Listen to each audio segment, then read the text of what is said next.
হেই বন্ধুরা, আসসালামু আলাইকুম। কি অবস্থা তোমাদের? আশা করি সবাই ভালো আছো। আলহামদুলিল্লাহ, আমিও ভালো আছি। তো আমি বর্তমানে যে রোডে বাইক চালাচ্ছি এটা হচ্ছে নরসিংদীর একটা গ্রামের রাস্তা, যেটা কিনা 1 থেকে 1.5 মাস আগে উদ্বোধন হয়েছে। তো রাস্তার দুই পাশে ভিউটা দেখো তোমরা একবার। দুই পাশে ধান ক্ষেত, মাঝখান দিয়ে রাস্তা, আর গ্রামের একটা রাস্তা, যার কারণে এতটা বেশি ভালো লাগতেছে। তো গাইস, তোমরা যে ভিডিও ক্লিপটা দেখতেছো এটা কিন্তু একটা ফোন দিয়ে করা। তো চাইলে যেটা তুমিও পারো অল্প সময়ের মধ্যে এরকম সুন্দর সুন্দর ভিডিও করতে তোমার হাতে থাকা ফোন দিয়ে। তো তার জন্য প্রয়োজন তোমার একটা ভালো বিশ্বস্ত ফ্রেন্ড, যার মাধ্যমে তুমি ভিডিওগুলো করতে পারো। তাকে পিছনে বসিয়ে তার হাত দিয়ে -5 দিয়ে ক্যামেরা রাখলে এরকম ভিডিও করতে পারো। এছাড়াও যদি তুমি 250 থেকে 300 টাকা খরচ করো হেলমেট মাউন্ট, যেটা কিনা সকল বাইকার করগাড়ির দোকান পাই যাবা।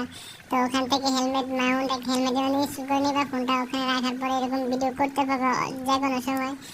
তো এরকম আরো নতুন নতুন ভিডিও পেতে আমার পেজটাকে ফলো দিয়ে অবশ্যই সাথে থাকবেন। তো দেখেন গ্রামের পাশে মানে রাস্তার পাশে একটা সুন্দর বাড়ি কত সুন্দর ফুটে উঠছে ক্যামেরার মধ্যে।